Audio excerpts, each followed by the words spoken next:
In this video, I am going to be discussing the dragons in the Drakengard and NieR series, and how their role in the overall story has changed over each entry. I'm also going to be exploring some of the religious symbolism present in the games, and how it relates to the dragons. In the first Drakengard, dragons are the most powerful creatures in the world. They live for thousands of years, are intelligent, and can even evolve their bodies into new forms in response to their environment. The dragons are referred to by humans as the messengers of God, and also as the hands of the Lord. These are fitting monikers, as in truth God sees the dragons as his greatest creations, having given them the role of weeding out the weaker races to help cultivate superior species. Humans, on the other hand, God considers to be a failed experiment. The reason for this is that despite being frail in body, humans have powerful egos and an intuitive grasp of technology that has allowed them to become the dominant species in the world. Humanity's dark hearts and ambitions make them a species that God cannot control, their continued existence an affront to his will. In Ending C, the presence of the eggs of rebirth awakens a destructive impulse within the dragons, causing them to fulfill their role and eliminate humanity as God commands. As the dragons are servants of God, they can be thought of as like angels, and this can be seen through the names given to the dragons. Legna is an anagram for angel, Michael and Gabriel are names of archangels, and Angelus is Latin for angel, with simply angel being her name in the Japanese version. The decision to have the dragons be sexless beings is also probably inspired by angels being depicted as such. By deciding to side with CAIM, Angelus is going against her role as a dragon, and the game associates her with the devil. In Ending A, she is referred to as a fallen angel, and her form as a red dragon seems to be a reference to Revelation, where a vision is shown of a pregnant woman being attacked by Satan, who appears in the form of a red dragon. The first image we see of Angelus, chained in a circle with the words, "Resistors shall land in hell," is also very evocative of satanic imagery. The holy book that Fury Eye is reading at the start of the game contains many references to Christianity, and the menus of the game are framed as being pages of the book, hence the use of the terms chapters and verses. Illustrations in the book depict Mary and Joseph, the three wise men pointing up to the Star of Bethlehem, the newborn Jesus, Jesus shepherding a flock, a priest praying in a church, a man praying with the sun as a halo behind him, a man praying beside a flower. Below him is a dove and a dragon. Above him is an angel or a puto. There is also an image of a figure holding some kind of stick or whip, and a person standing by a tree. It's unclear whether these are part of the same illustration and what it represents.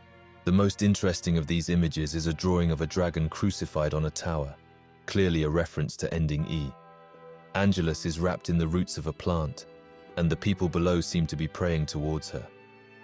The pages of the book contain words which appear to be written in Koine Greek.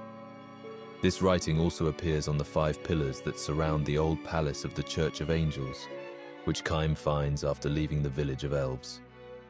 While I'm not able to translate it, I assume it's copied from a real-world text, perhaps from a Bible. In Drakengard 2, new lore is introduced, changing what was established in the first game. It's revealed that dragons were not created by God, but were instead the original gods who ruled the world. One day, a nameless entity arrived and dethroned the divine dragons, claiming the title of God for itself. Defeated, the dragons were forced to obey God as his servants.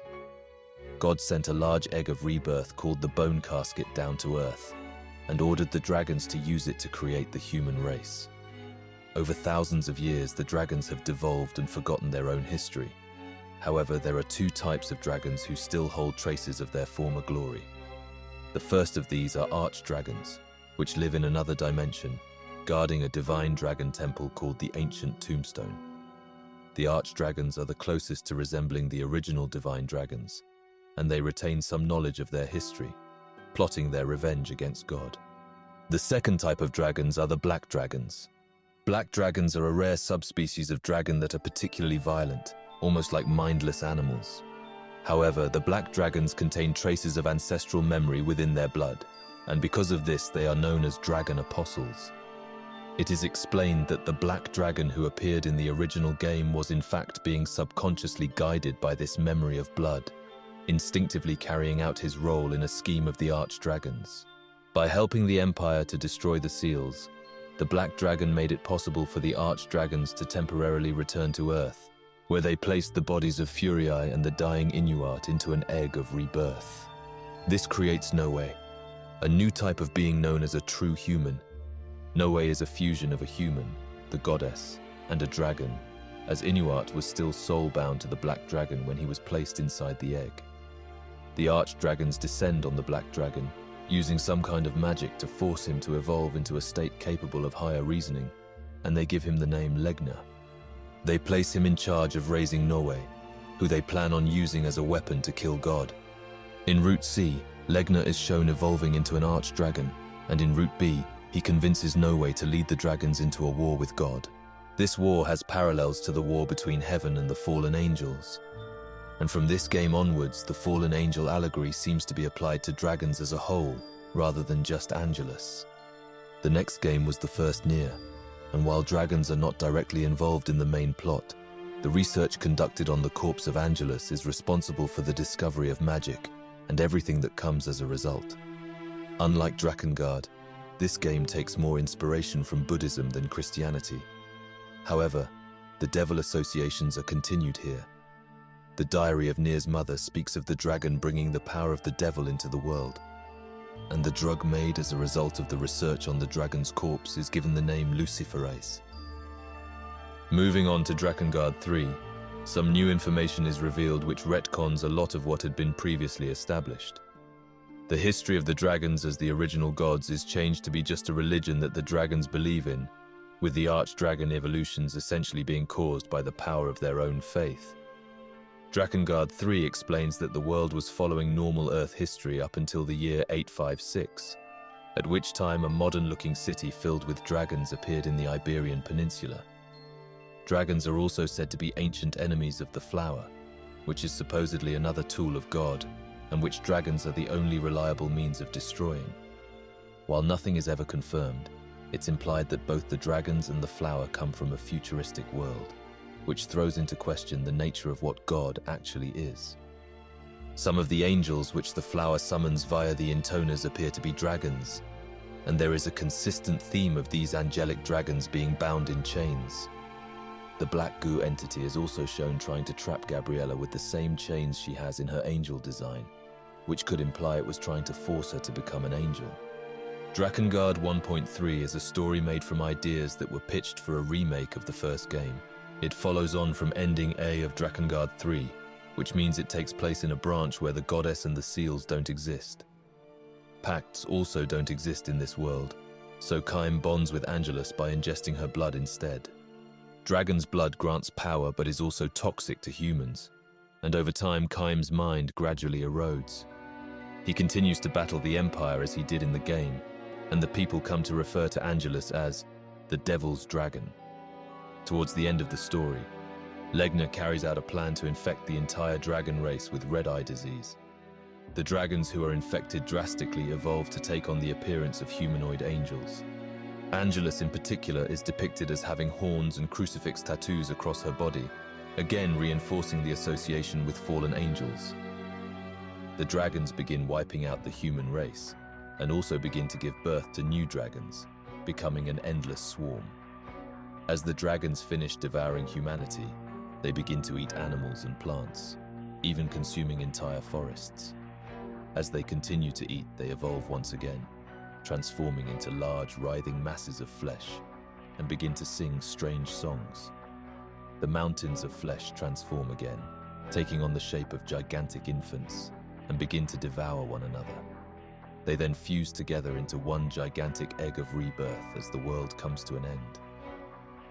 Automata does not directly feature dragons, but references are made to a type of flying weapon created by androids in the Kingdom of Night called Dragon. In the story of Yorha's creation, Zinnia makes reference to dragoons in the Kingdom of Night, which could imply the dragon weapons have android riders. Sinnoh Alice also does not add much information on the dragons, but does state that the dragons were specifically created to fight the flower, and also shows a human form for Mikhail. NieR reincarnation appears to finally give a true origin story to the dragons, revealed through the story of Noelle and Eleanor. Eleanor is a young girl who is experimented on with Masso and implanted with cells from the dragon, giving her superhuman strength, red eyes and horns. Androids begin creating clones of Eleanor, who eventually mutates into a white dragon. She gives birth to creatures similar to Legion and destroys the facility, eventually being killed by one of her clones named Noelle. Noelle also begins experiencing brief transformations into a dragon and dies after arriving in the Kingdom of Night. The army of humanity discovers her corpse encased in crystal and uses it to develop the previously mentioned dragon weapons. This story is once again filled with references to fallen angels. The clones can form halos above their heads, and the cloning project is called Project One Wing, possibly an angel reference, as Yoko Taro's stage play series Bakuken has an angel become Lucifer after having one wing torn off. The man who created the facility is known as Ethan Crowley, who might be named after Aleister Crowley, a famous believer in the occult who was often accused of holding satanic beliefs. Within the facility is a spear in a red tube. The spear is a perfect match for the weapon Broken Dogma from the first Drakengard, which in the Japanese version is called the Spear of Fallen Angels, or Corrupt Angel. Researchers in the facility note that they are having problems with certain clones. The problem is not stated but is implied to be partial transformations into dragons, and all the clones who experience this have a production number that includes the number 6. In the real world, the number 6 is of course associated with sin, and it's used repeatedly throughout the series, such as with Halua. The last thing I will mention in this video is a grimoire companion which was obtainable in reincarnation. Known as Star and Song, the cover of this grimoire seems to depict the combined faces of a dragon and an angel infant. The description of the book reads as follows: a book detailing the world's birth. It explains the creation of all things, and ends with the prophetic words, "Thus was born light and dark, and so shall wars between the two continue, until all existence is dust." A grim portent of things to come indeed.